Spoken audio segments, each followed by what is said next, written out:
Our good and loving sovereign Father, here we are again. We are anticipating na makakapag-commune kami sa inyo ngayong oras na ito. At Lord, help us na maging aware that we are in the midst of your presence, of your holy presence, Panginoon.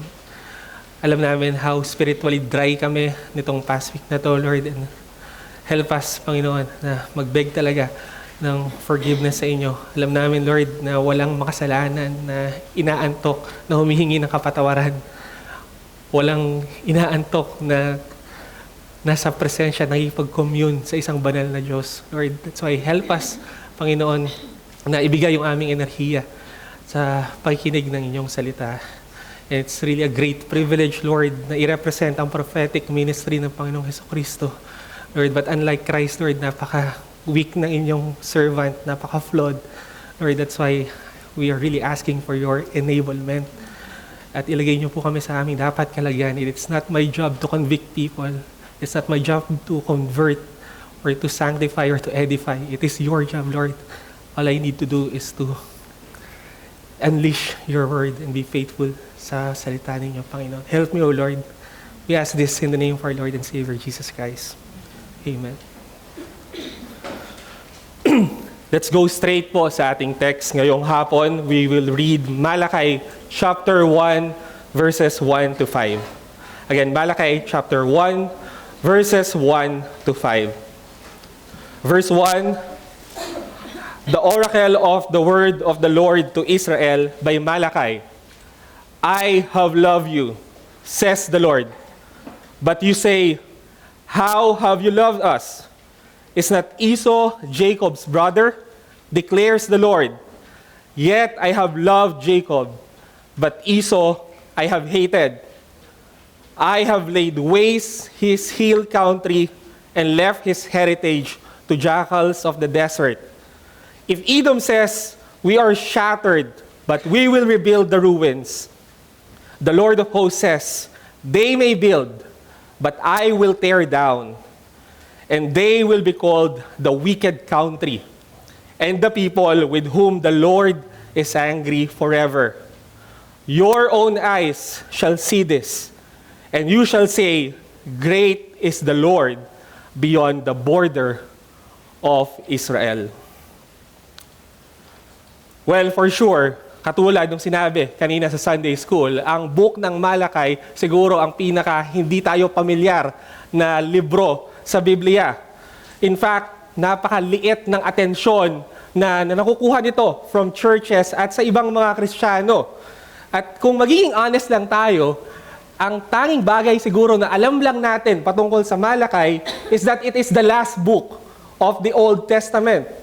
And the only time na nakarinig tayo ng isa o dalawang verses from this book ay siguro nung nasa previous church pa tayo na ina-encourage tayo na mag-tithes at mag-offer. Sigurado rin ako na wala siguro sa atin ngayong linggo ang nagbasa ng libro ng Malachi. Wala siguro dito yung kinuha yung meditation at yung personal devotion niya mula sa book na to. At wala rin siguro ang may life verse or favorite verse na matatagpuan dito sa book na to. And it is possible then na ang iba sa atin, this will be the first time na makakaparinig ng sermon mula sa librong ito. But let me tell you, there's so much more to this book than tithes and offering. Kung hindi mo nababasa yung aklat na ito, you're missing a lot, no? Napakadami mong namimiss, spiritually speaking. There's so much more to this book than meets the eye. Yes, si Malachi, he might be one of the minor prophets. Pero tandaan natin, pag ang scripture, sinabi niyang minor, it is only in length, not in weight or importance. He is a minor prophet with a major message. In fact, sinabi niya sa verse 1, it is the oracle of the word of the Lord. Yung oracle dito, pag tinignan nyo sa ibang Bible translation, it means burden or something to be lifted up. Pag nagsimula ang isang prophet ng ganito, kadalasan, ibig sabihin nito, may dala siyang rebuke from the Lord or may i-announce siya na judgment. At this also means na ang kanyang sasabihin is very serious and very heavy. It is not to be trifled with or to be ignored. Malachi has a burden of the word of the Lord na kailangan niyang i-deliver sa Israel. Pero dito sa libro na to, let me tell you, God will speak more than Malachi. Mas maraming beses na magsasalita ang Diyos kaysa kay Prophet Malachi.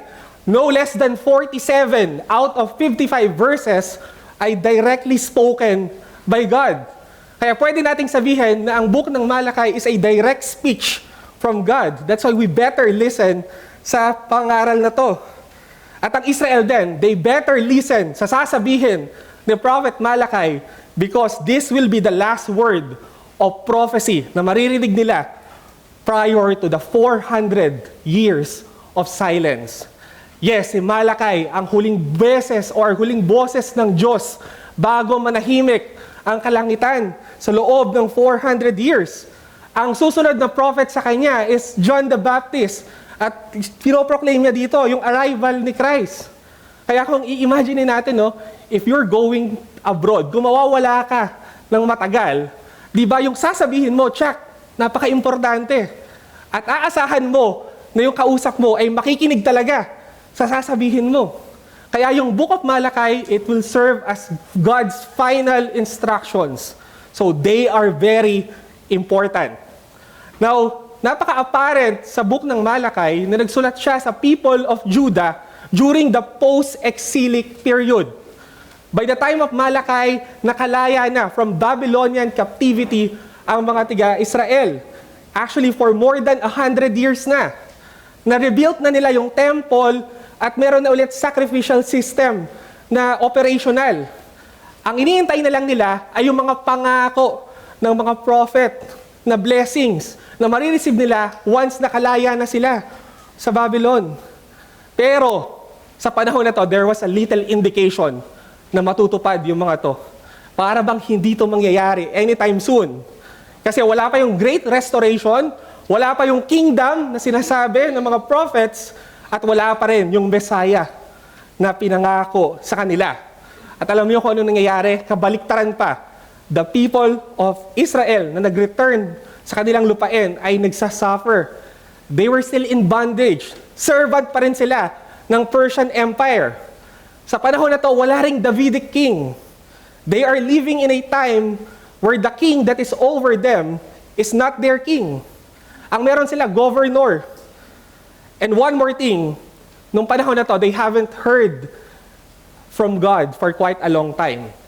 Si Malachi ay dumating or umeksena almost a century bago or after ni Haggai at ni Zechariah. So walang prophet for almost 100 years. Walang preacher ang mga taga-Israel. And as a nation, ano pa bang i-expect natin? They were feeble. Napaka-weak nila. In fact, pati yung crops nila, yung mga pananim nila, it's not doing well. Yung tax nung panahon na to, napakataas. Yung economy, napaka-sama.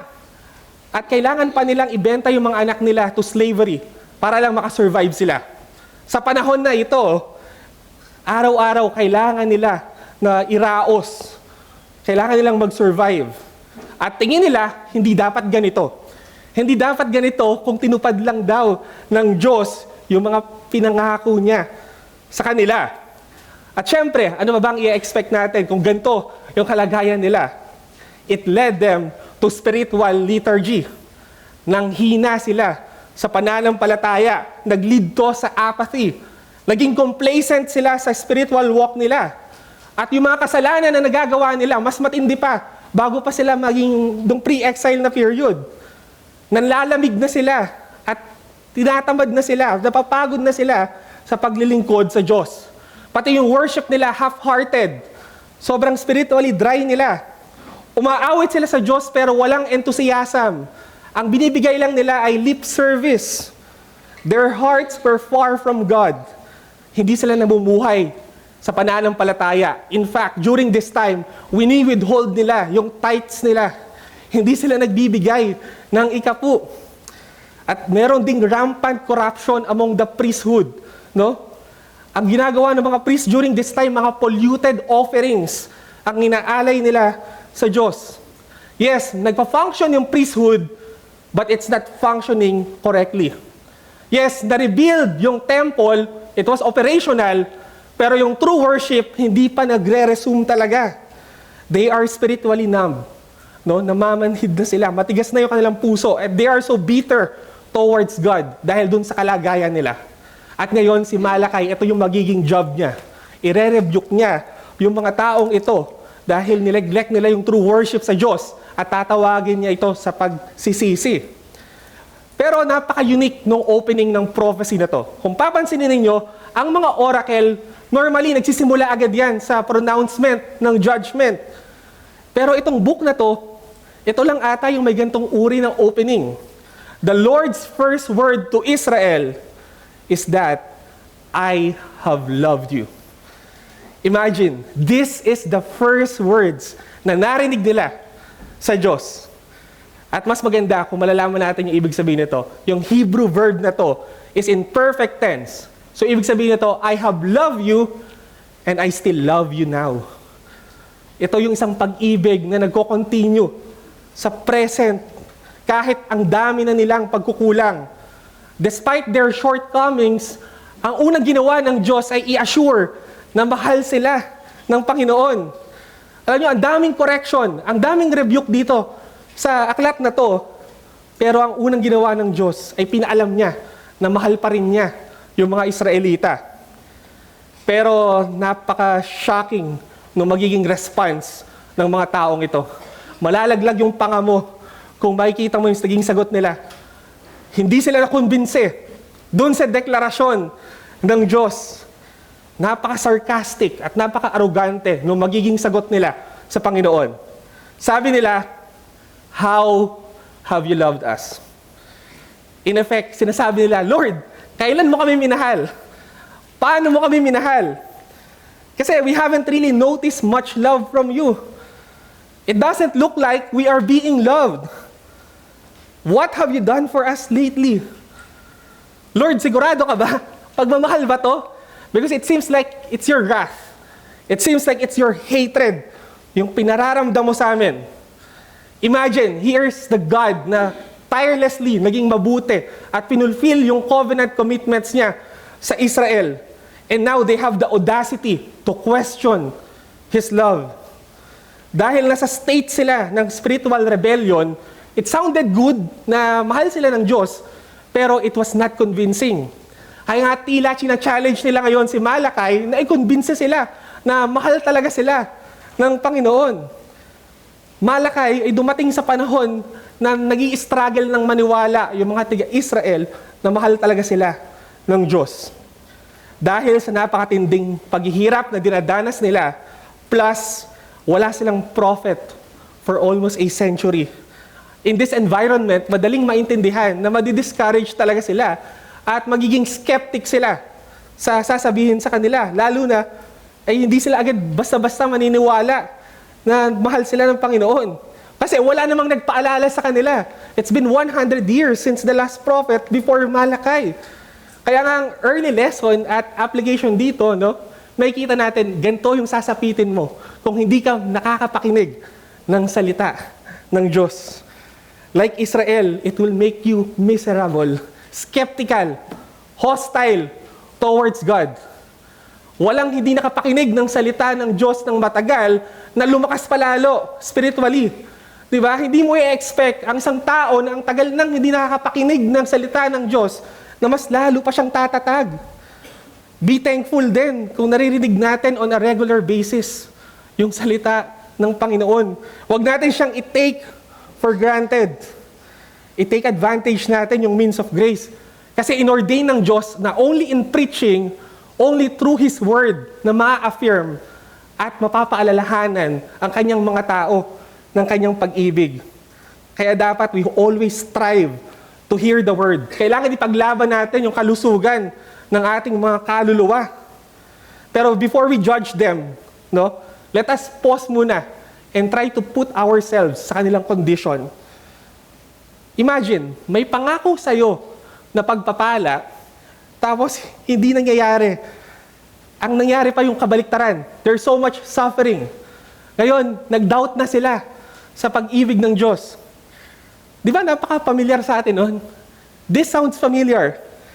Di ba ganito rin tayo? When the promises of God seems unfulfilled sa ating mga buhay, pag hindi natutupad, nadidelay, or hindi nasasagot, or nagkakaroon ng katuparan, yung mga pangako sa atin ng Diyos, ganito rin tayo. Ang next resort natin ay mag-doubt na sa kanyang pag-ibig. And in effect, we are asking the same question, Lord, how have you loved us? Napakahirap maniwala na mahal tayo ng Diyos sa mga panahon na nagsasuffer tayo at hindi natin nakikita na nagkakaroon ng katuparan ang mga salita niya sa atin. Sometimes, di ba, we feel also yung pagmamahal ng Diyos parang wrath din, parang hatred. But even though you are doubting His love, even though you have difficult circumstances katulad ng Israel, even if you are declining spiritually, kapatid, God says the same thing to you right now. I have loved you and I still love you now. And that's our message this afternoon.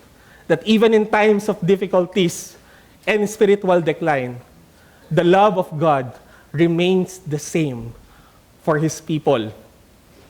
Perhaps ito yung pinaka-importanting mga salita na maririnig mo dito sa sermon na to. Kapatid, God still loves you kahit dumadaan ka sa mga hardships.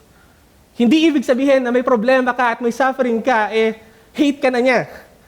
He still loves you kahit meron kang spiritual lethargy, willful disobedience, kahit anemic yung worship mo, kahit nag-weak na yung faith mo, mahal ka pa rin ng Panginoon. At yung pagmamahal niya, it is true, whether you believe it or not. Kahit hindi mo siya paniwalaan, totoo na mahal ka pa rin niya hanggang ngayon. Kahit pagdudahan mo yon, it will destroy that truth. God loves us up until now. At this point of your life, mahal ka pa rin ng Panginoon. Kaya wag nating i-measure yung pagmamahal ng Diyos sa mga temporal na circumstances natin. Kasi di ba, napakadaling maniwala sa lie ni Satan na kapag nasa matindi kang problema, ibig sabihin nun, hindi ka na mahal ng Diyos. Napakadaling maniwala na hindi ka na mahal ng Diyos kapag hindi sumasang-ayon sa mga gusto mo yung nangyayari sa buhay mo. When life is hard, when there are poverty, pains, persecutions, inconveniences, at mga problema. But let me tell you, that doesn't mean na nabawasan yung pag-ibig ng Diyos sa'yo. Kung meron kang karamdaman ngayon, when you are suffering, kung walang-wala ka ngayon, it doesn't mean na tumigil na mahalin ka ng Panginoon. Kung hindi gumagaling yung mga kapamilya mo from illness, kung may mga prayers ka na hindi naman nasasagot, at kung merong tinanggal sa'yo ang Diyos, it doesn't mean na hindi ka na niya mahal. Kasi ganyan yung misconception natin sa pag-ibig ng Diyos sa atin. Many of us, naniniwala na kung mahal talaga tayo ng Diyos, dapat wala tayong problema. Marami sa atin naniniwala na kung ang mahal tayo ng Diyos, dapat we have an easy life. Dapat sinasagot niya lahat ng mga panalangin natin. Kasi ine-equate natin yung love ng Diyos sa mga comfort, sa prosperity, sa mga material goods.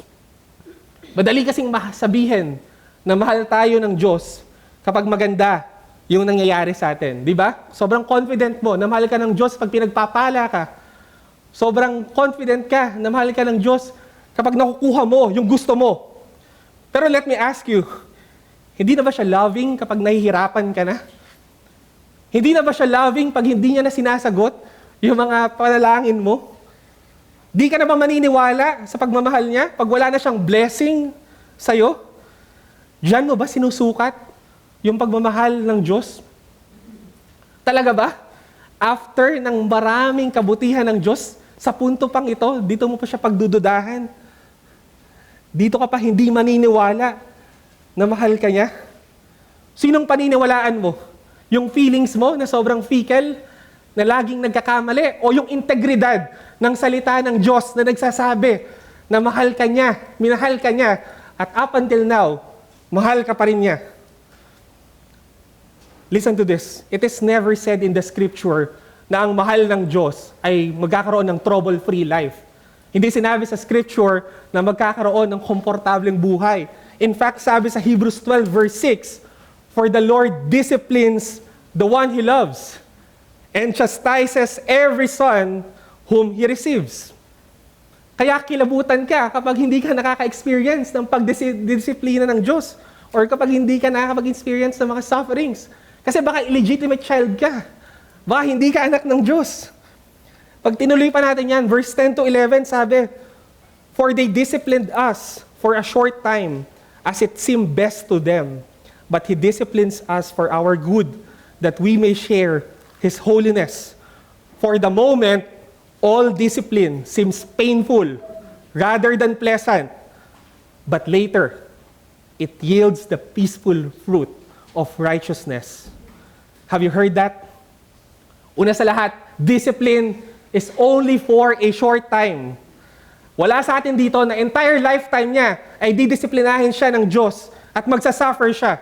Wala sa atin yung sa 40 years na existence niya, 40 years din, araw-araw, nagsasuffer siya. Win-win situation sa atin to. Discipline is for our good. Kasi daw, sinishare niya dito, yung holiness niya, lalo kang nagiging banal at nagiging kawangis ni Kristo. Oo, sa ngayon, masakit, mahirap, hindi ka aya-aya. Pero sabi, maganda yan. At sa ikabubuti daw natin yan. Hindi ba natin na-receive yung memo? Hindi ba tayo na-inform? Sabi ng Panginoong Yesus, "In this world, you will have trouble, but take heart. I have overcome the world." Kaya napakamali, no? Sobrang erroneous na i-base natin yung pagmamahal ng Diyos sa current situation natin. God's love remained the same for us. Yes, may mga panahon, mahirap paniwalaan. Pero tandaan mo, ang pagmamahal ng Diyos ay parang araw. Para siyang sunshine, no? Lagi, di ba, ang sun, lagi siyang nag-shine. Pag umuulan, pag makulimlim, natatakpan lang yung liwanag niya. Pero the sun shines in the darkest, at ganoon din in the brightest. At ganoon din yung pag-ibig ng Diyos. Nananatili siya sa atin kahit hindi natin siya nadadama or kahit sa tingin mo, hindi ka niya mahal. He loves us during our worst days and our best days. Mahal ka niya sa panahong kamahal-mahal ka at sa panahon din na mahirap ka nang mahalin. Mauuna mo pang tigilang mahalin yung sarili mo bago tigilan ng Diyos yung pagmamahal niya sa'yo. Mas totoo yung pag-ibig ng Diyos kaysa sa mga takot at sa mga problema na dinadala mo. Huwag mong pagdudahan ang pagmamahal ng Diyos. Ikaw ang magduda sa pagmamahal mo sa Diyos. Ang lakas ng loob natin, di ba? Ang tendency natin, doubt agad natin yung love ng Panginoon sa atin. Pero nag-pause na ba tayo? At inassess naman natin yung sarili natin? Baka yung tayo ang may kaduda-dudang pagmamahal sa Kanya. Sabi ni John Owen, "The greatest sorrow and burden that you can lay upon the Father," yung pinakamasakit na pwede mo daw gawin sa ating Diyos Ama, ay yung hindi paniwalaan na mahal Kanya. Yun yung pinakamatinding kalungkutan. Hindi naman daw yung gumawa ka ng matinding kasalanan. Yun yung hindi ka maniwala that He loves you. Doon mo daw siya labis na masasaktan. Alam nyo, napaka-importante na alam natin na mahal tayo ng Diyos, especially pag dumadaan tayo sa problema. Alam nyo, sabi ng isang Puritan, kapag daw hindi tayo aware na mahal tayo ng Diyos, it makes every trial a double trial. Pag hindi ka sigurado na mahal ka ng Diyos at dumadaan ka sa pagsubok, doble yung hirap na nararamdaman mo. Mas painful, mas harder, mas tougher, nakaka-torture, na iniisip mo, nag-wonder ka, mahal ka ba talaga ng Panginoon? Because you are not only enduring the trial, you are also perplexed at iniisip mo kung mahal ka ba talaga ng Panginoon. Mauubos yung energy mo sa kakaisip, kaka-figure out kung mahal ka ba talaga ng Panginoon. And this will give you sleepless nights. Hindi ka makakatulog. Pero kung alam mo na mahal ka ng Panginoon, it will give you the peace that passes all understanding. It will give you good night's sleep kasi alam mo na pagising mo bukas, mahal ka pa rin ng Panginoon. Sobrang comforting na malaman na kahit ang daming masakit at mas hindi magagandang nangyayari sa buhay mo, mahal ka pa rin ng Panginoon. At comforting din na malaman na mahal pa rin tayo ng Panginoon kahit napaka-complacent, kahit napaka-lethargic na natin, kahit sobrang cold na natin sa paglilingkod sa Kanya. Even in times of apathy, indifference, kahit neglectful tayo sa prayer, kahit ang dami nating mga compromises, kahit wala tayong kagana-gana sa paglilingkod sa Diyos, wala tayong ka-interest sa mga bagay na spiritual, kahit nagfa-fluctuate na yung faith mo, kahit napakadami mong unbelief, kahit nagde-deteriorate na yung pagmamahal mo, kahit napakalayo mo sa Diyos, God still loves you. Kahit yung worship mo napaka-anemic, napaka-mechanical, napaka-dry, kahit yung devotion mo, skin deep, napaka-babaw, kahit yung mga performances mo, napaka-poor, even after you have sinned and sinned, again, and like a dog who returns to his vomit, kahit para kang aso na binabalikan mo yung vomit mo, yung kadati mo ng kasalanan, maniwala ka, mahal ka pa rin ng Diyos. Oo, hindi siya pleased doon sa mga sinful practices na yon. But the point is, hindi nagdi-diminish in any degree yung pagmamahal ng Panginoon sa'yo. Mahal ka pa rin ng Diyos as if you had been deserving all throughout your life. Mahal ka pa rin niya as if you have been godly at naging masunurin ka buong buhay mo. If you are in Christ, there is nothing you can ever do to make Him stop loving you. Hindi siya hihintong mahalin ka kapag nag-mess up ka na badly, kapag paulit-ulit ka na sa kasalanan mo. That's why we have to keep ourselves in the love of God.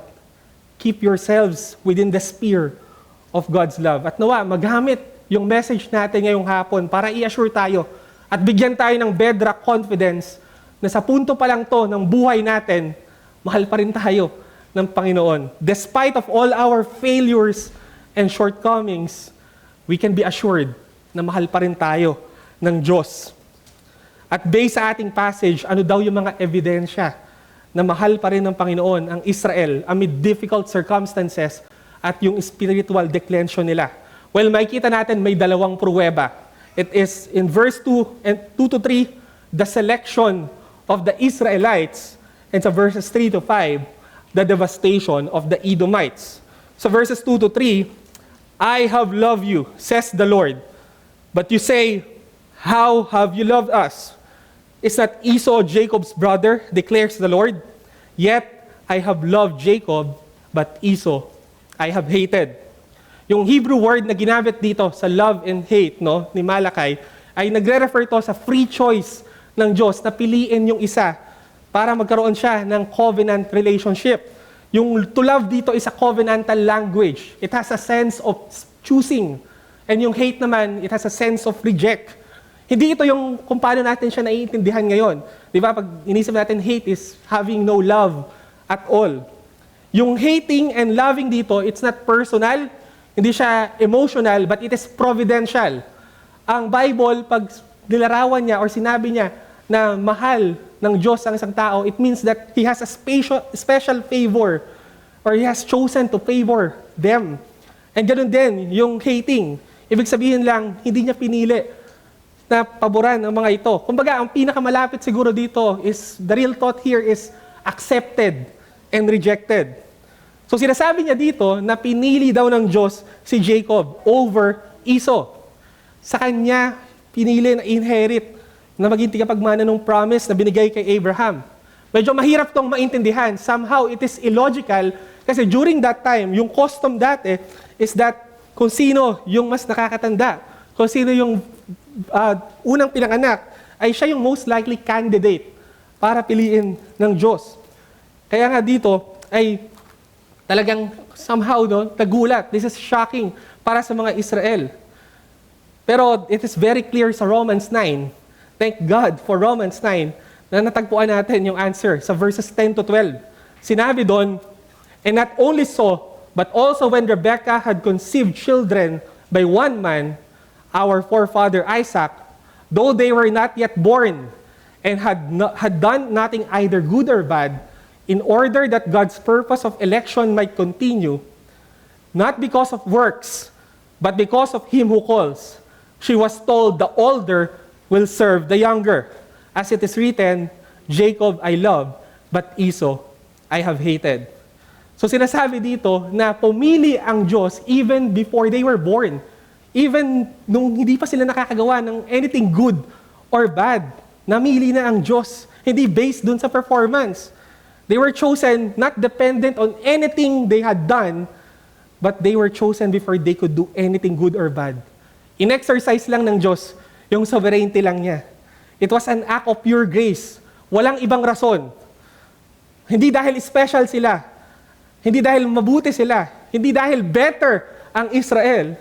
It's just pinili lang talaga sila according to the sovereign purposes ng Diyos. Sabi sa Deuteronomy 7, chapter 6 to 8, "For you are a people holy to the Lord your God.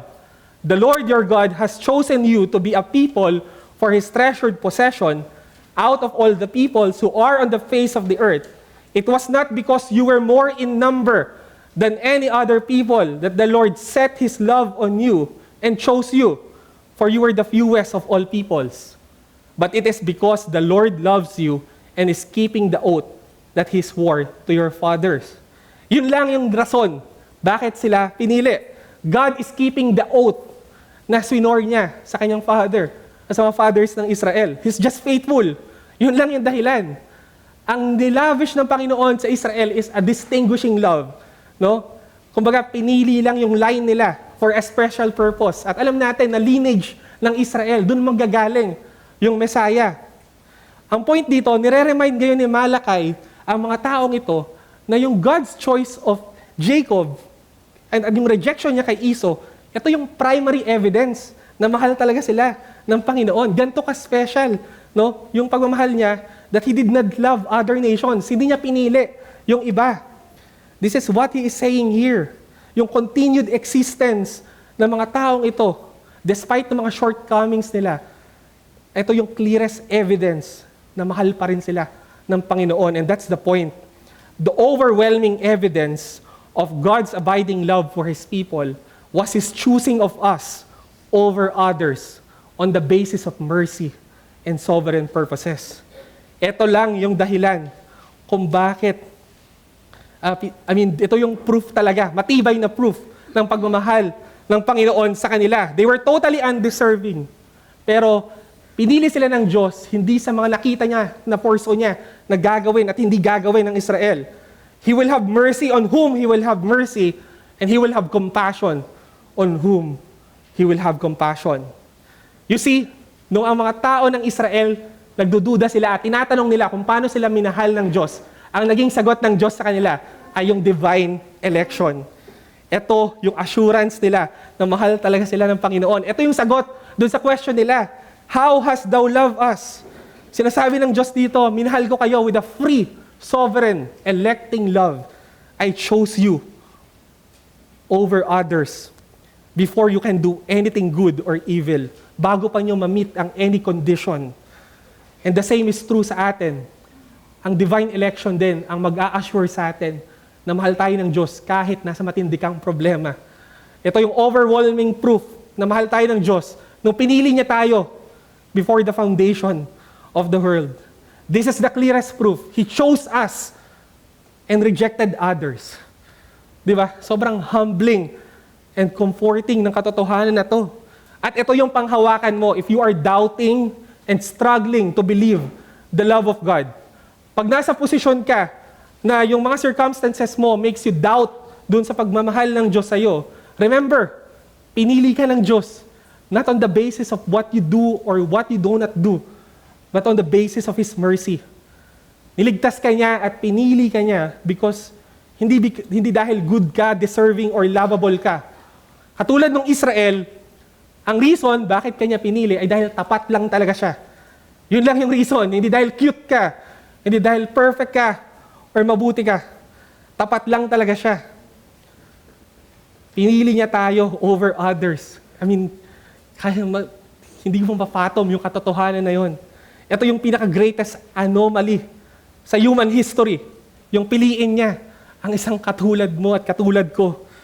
Tayo na wala namang ginawang kabutihan, puro kasalanan lamang. Tayo na wala tayong makitang dahilan para piliin tayo ng Diyos. Kasi we have dishonored God all throughout our lives. And yet, pinili niya na mahalin tayo. We were chosen, hindi naman nung nakakagawa na tayo ng maraming kabutihan. Hindi niya tayo pinili nung nabaptize ka na, or naging covenant member ka na ng isang church, or nung nakapag-Lord's Supper ka na. Hindi ka niya pinili nung nakakapag-tithes and offering ka na. Hindi ka niya pinili nung karapat-dapat ka na. Kasi hindi naman darating yung panahon na yon. Tandaan mo, hindi ka pinili ng Diyos kahapon lang. Before the foundation of the world, dala niya na sa puso niya yung pagmamahal niya sa'yo. Bago ka pa matransfer from the domain of darkness sa kingdom ng kanyang dear Son. Hindi tayo pinili nung qualified na tayo. Kasi lagi naman tayong disqualified. Pinili niya tayo nung dapat kinondemn niya tayo. Hindi niya tayo pinili nung na-overcome na natin yung struggles natin. Hindi niya tayo minahal nung hindi mo na nagagawa yung favorite sin mo. Wala tayong inoffer, wala tayong ginawa for Him to love us. There is nothing about us na nag-move o nagpumilit sa Diyos para mahalin niya tayo. It is God's own good pleasure according to His mercy and grace. Hindi nakabase sa pinaka-righteous deeds at sa pinaka-depraved na act na ginawa mo, yung pagpili niya sa'yo. It is on the basis of His mercy and sovereignty.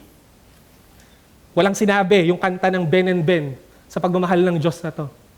Sabi ng lyrics ng kanta ng Ben and Ben, mahiwaga, pipiliin ka, araw-araw. Pero sa totoo lang, ang Diyos lang yung talagang gumawa nun. Ang Diyos lang yung araw-araw, pinipili tayo. Kahit hindi ka nakapili-pili, at wala nang magandang dahilan para piliin ka pa. Araw-araw, pinipili tayo ng Diyos sa kabila ng napakarami nating kakulangan at kasalanan dahil mabiyaya at mahabagin lang talaga siya. Kaya yung challenge natin dito, never give in to self-pity and victim mentality, for you are loved by God exceedingly. Huwag kang magwallow sa self-pity. Huwag kang mag-play ng victim card.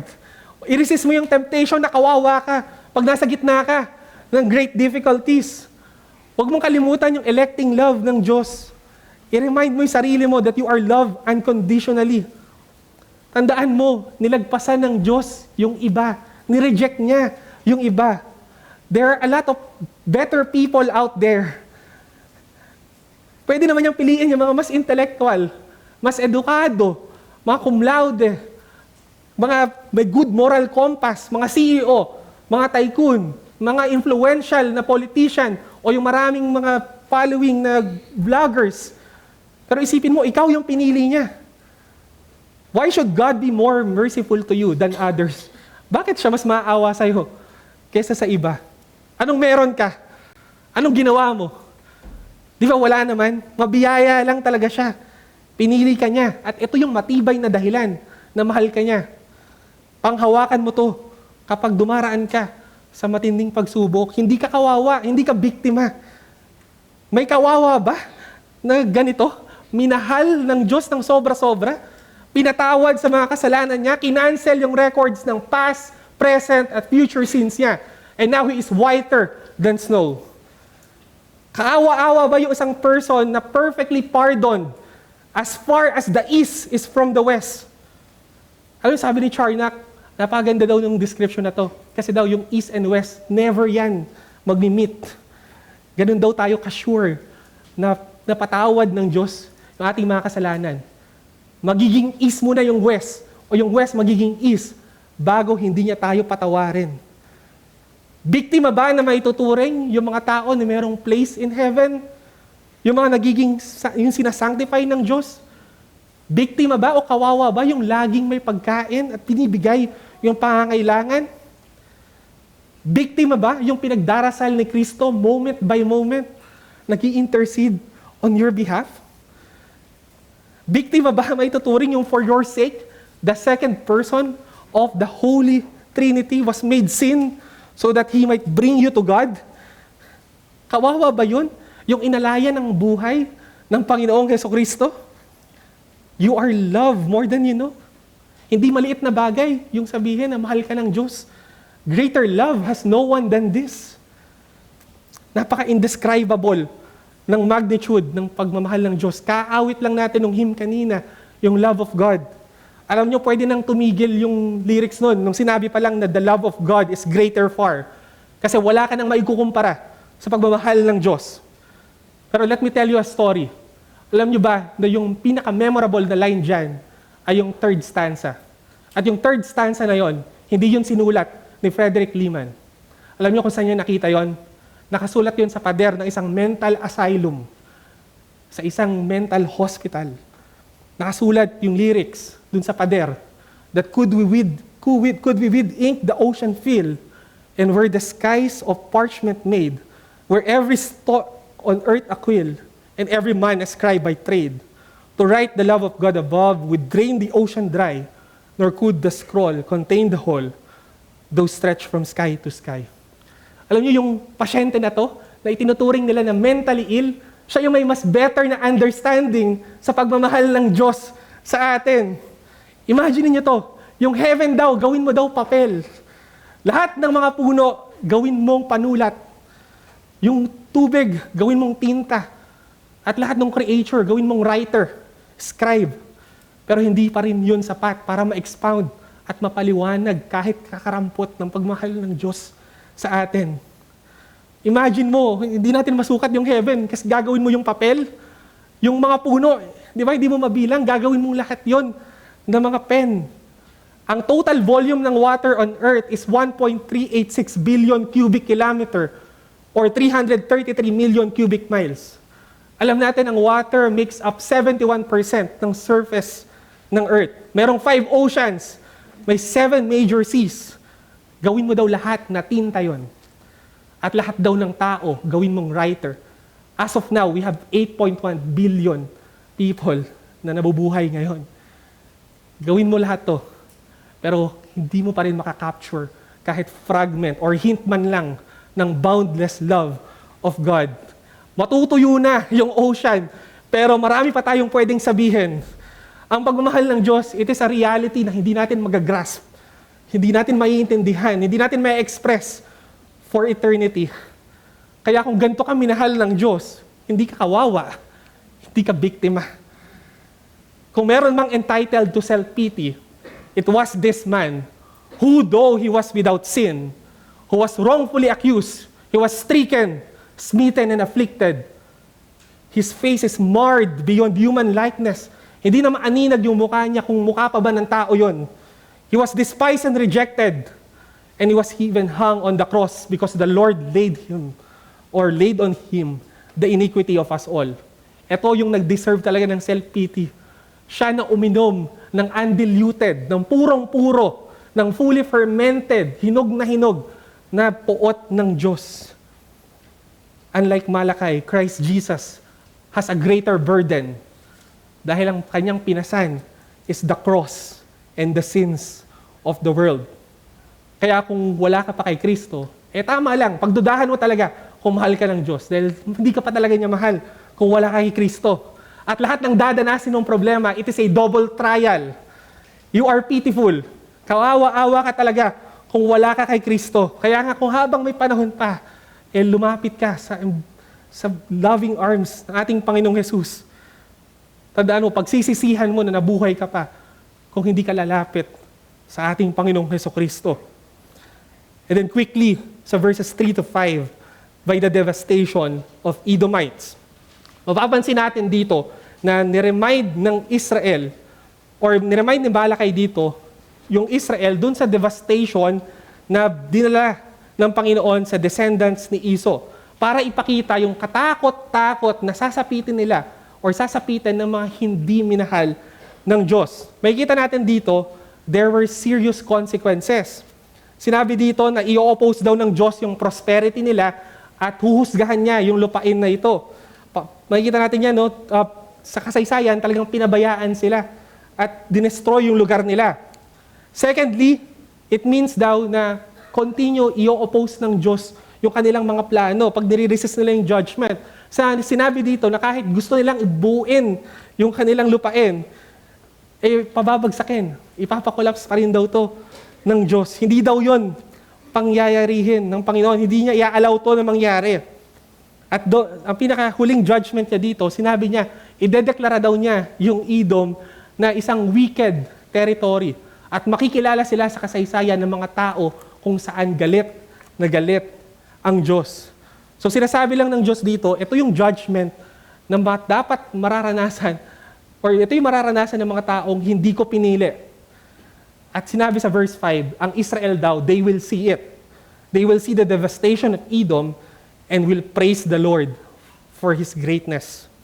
Makikita nila yung wrath at yung destruction ng ng Edom. At ito yung magbibigay sa kanila ng better understanding ng pagmamahal sa kanila ng Diyos. Hindi na nila makukuhang i-challenge pa ang pagmamahal ng Diyos kasi makukumbinsi na sila. The mere fact na nakita lang nila yung destruction na binigay or nilavish ng Diyos dun sa mga hindi niya pinili. At ito yung same devastation that they will experience kung hindi sila inelect, kung hindi sila pinili ng Panginoon. And this is the point, no? The mere fact that we were spared and made only eyewitnesses of His severe judgment to others is a genuine proof that He loves us. Yung katotohanan lang na papanoorin lang natin na nangyayari yung destruction na to, it is a demonstration ng pagmamahal ng Diyos sa atin. Manonood lang tayo, hindi tayo magpa-participate, hindi tayo yung babagsakan ng mga destruction na to. Ang problema kasi natin, ang focus kasi natin, pagdating sa pag-ibig ng Diyos, ay yung mga bagay lang na ginagawa niya. Hindi natin kinoconsider yung mga bagay na hindi niya ginawa para sa atin dahil mahal niya tayo. Akala kasi natin yung pagmamahal ng Diyos eksklusibo lang sa mga bagay na ginawa niya at hindi doon sa mga hindi niya ginawa dahil mahal ka niya.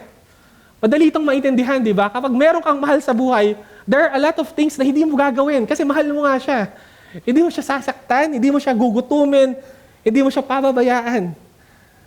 Akala kasi natin ang love, puro active lang. Pero ang love ng Diyos, meron siyang element na passive.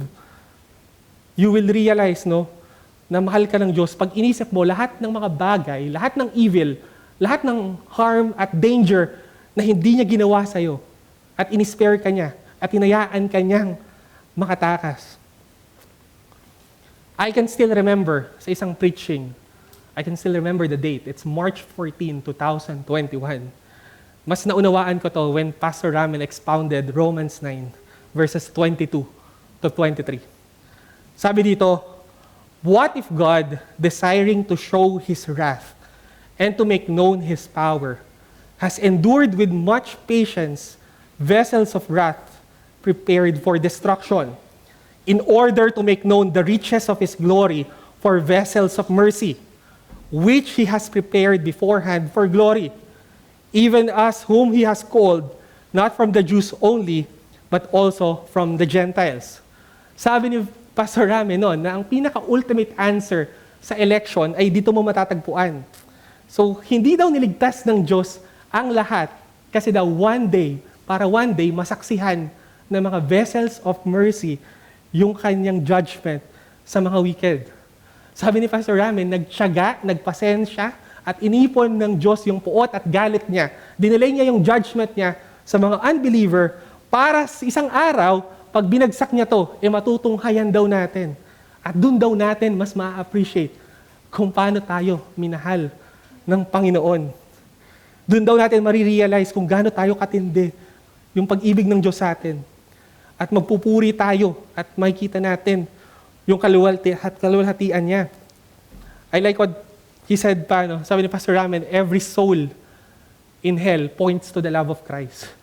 Lahat daw ng kaluluwa ngayon na nasa impyerno, tinuturo ka nun sa pagmamahal ni Kristo. Kasi yun dapat yung dadanasin mo kung hindi ka pinili at minahal ng Panginoon.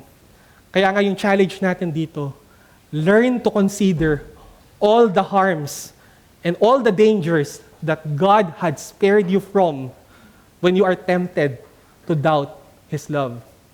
Mag-meditate ka dun sa mga bagay na hindi hinayaan ng Diyos na mangyari sa'yo.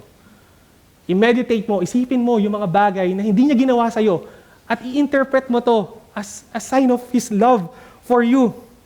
Isipin mo, ang daming bagay na hindi ginawa ng Diyos sa'yo dahil mahal ka niya. Hindi ka man aware, ang dami sigurong dangers na nalampasan mo dahil niligtas ka lang talaga ng Panginoon at hindi ka man aware doon. Ilang beses ka na siguro muntik maging biktima ng mga kalunos-lunos at karumal-dumal na krimen. Pero nandito ka pa rin dahil protektahan ka ng Diyos. In-spare ka niya doon. Dineliver ka niya sa maraming evils. In-spare ka ng Diyos sa mga bagay na pwedeng makasakit sa'yo at mas mag-inflict ng pain sa'yo. Baka kahit yung pagyaman mo, iniwasan ng Diyos, hindi niya pinahintulutan kasi baka hindi mo siya makikilala kung yumaman ka. Baka maging drug lord ka at magkaroon ka ng hardened heart talaga. Ilang dangers na dapat yung kinasangkutan mo. Sinabi lang kanina sa preaching, baka ikaw yung involved dapat sa car accident sa NLEX kanina. Baka kanina tumatawid ka, ilang segundo na lang yung pagitan, ikaw dapat yung masasagasaan. Ikaw dapat yung namatay. Ikaw dapat yung disabled ngayon. Ikaw dapat yung may miserableng condition. Baka dapat ikaw yung may broken family. Or ikaw yung may pamilya na nasa ICU ngayon. O baka ikaw dapat yung pinaglalamayan ngayon. O naisip mo ba na baka ikaw dapat yung nakakulong at napariwara ng landas dahil naging addict sa substance. Isipin mo to, ikaw din dapat siguro yung naka-church discipline ngayon. Ikaw dapat yung may kasalanan na nalantad sa karamihan at sobrang nalulugmok sa kahihiyan. Ikaw dapat siguro yung may terrible na testimony.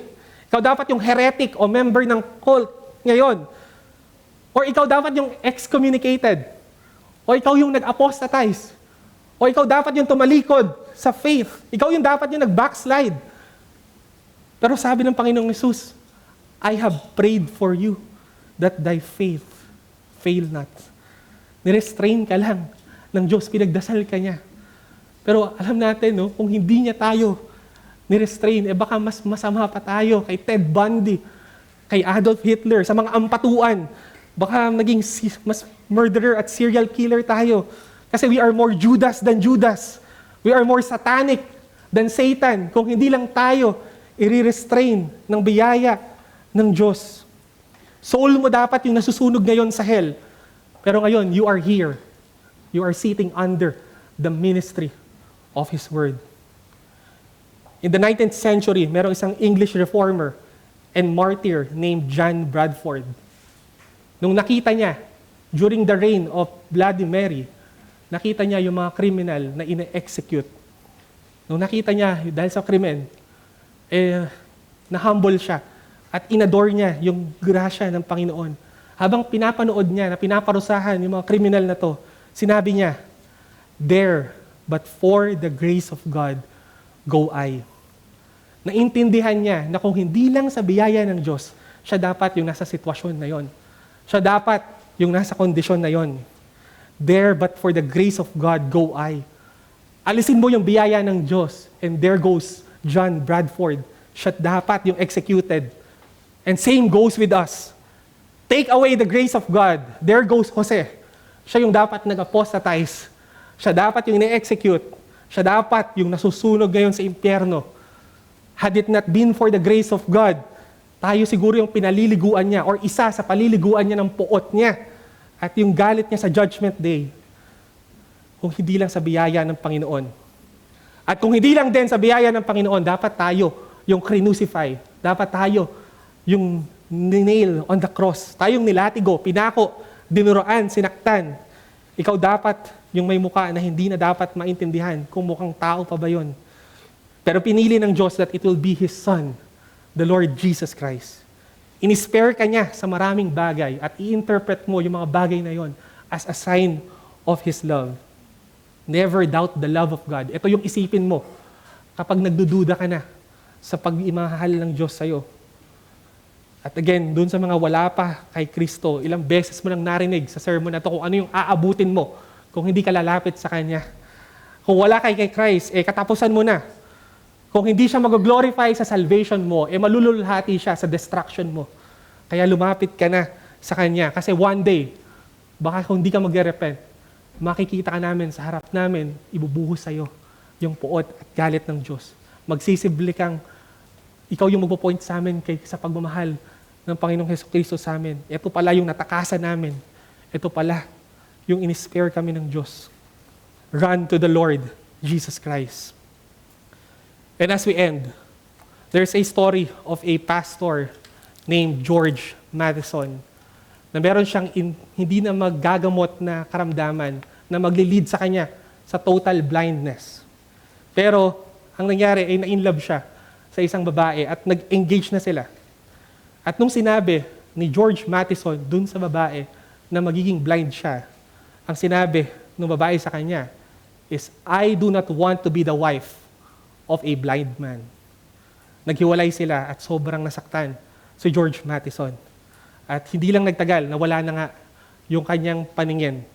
At yung elder sister niya, for more than 20 years, yung nagsilbing mata niya, no? Siya yung tumulong sa kanya. Pero ang plot twist, na in love din yung sister niya at kailangan na siyang iwan. Nung gabi, nung kasal, nung kanyang kapatid, nung naiisip niya na yung lahat ng pag-ibig na naranasan niya ay pinakawalan siya at hinarap niya yung katotohanan na maaaring mag-isa na lang siya, naisulat niya yung sorrow-filled lines na isa sa mga paborito nating hymn ngayon. Sinabi doon that, O love that will not let me go, I rest my weary soul in thee. I give thee back the life I owe, that in thine ocean depths its flow may richer, fuller be. Na-realize niya na yung ex-girlfriend niya may pagmamahal na pakakawalan siya. Ganun din yung sister niya. No? Pero yung Diyos lang talaga, na kahit sa difficult circumstances, siya lang yung may pag-ibig na hindi siya i-let go. Hindi siya aabandonahin kahit sa pinaka-difficult na circumstances. Ito yung isang testament ng isang tao na hindi pinagdudahan yung pag-ibig ng Diyos nung nasa gitna siya ng matinding problema. Pinatunayan ni George Matheson that there was a love that would never let him go. And that is the love of Christ for us sinners. As a conclusion, the greatest love that you will ever experience in this lifetime will not always feel like love in the present moment.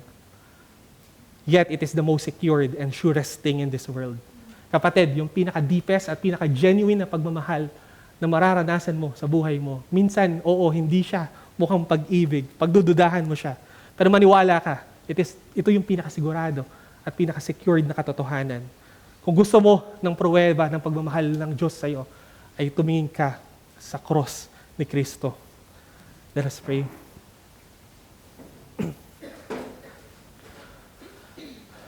Our loving Father, thank you so much for this root, Panginoon. Forgive us sa mga times na dinout namin ang iyong pagmamahal sa amin. Where in fact, dapat kami ang nagdududa sa pagmamahal namin sa inyo. Patawarin mo kami, Lord, at i-stamp mo sa aming mga mata at sa aming mga isipan yung katotohanan na we are loved beyond expression. Lord, pinili mo kami over others. Ang dami mong bagay na in-spare kami at hindi mo hinayaan na mangyari sa amin. And that's a proof that you love us. But the greatest demonstration is the cross of Christ. Maraming salamat, Panginoon, at nawa matandaan namin to sa mga panahon na pinanghihinaan kami ng loob at pinagdududahan namin ang pag-ibig mo. Maraming salamat po. We ask this in the name of our Lord and Savior, Jesus Christ. Amen.